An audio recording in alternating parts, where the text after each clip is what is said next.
Well, David, after all these years and variants, they say the best, most effective thing you can do remains getting vaccinated. And if you haven't gotten the latest vaccine, they say it's not too late. And the data suggests it's more timely than ever.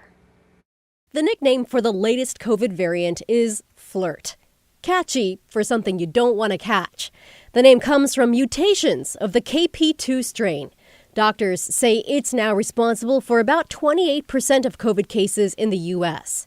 In late April, Oregon health officials recorded a new low of COVID hospitalizations at 79.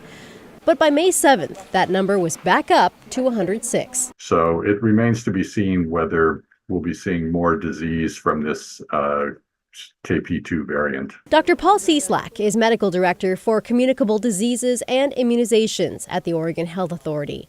He says state COVID test positivity rates remain relatively low at 3.5%.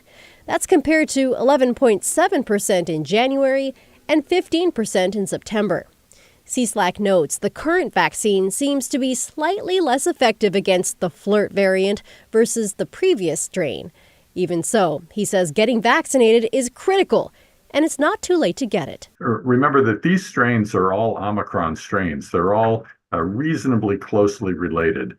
This one, does seem a little bit different, can evade immunity a little bit better, but nevertheless, the immunity against severe disease seems to have held pretty well, and certainly if you've been vaccinated recently. Dr. Cieslak also recommends getting the new COVID vaccine when it's available this fall. Kind of like a flu shot. He says it's just another part of maintaining personal health now, especially if you're immunocompromised. COVID is down. We're happy to see that, but it's not out. It's still circulating. Dr. Cieslak says he's noticed more people complaining of respiratory symptoms lately, but he says it's hard to know whether it's part of a late influx of the flu, the common cold, or COVID. He says when in doubt, it is a good idea to take a COVID test. David. Yeah, it never hurts. Thanks, Catherine. Appreciate that update.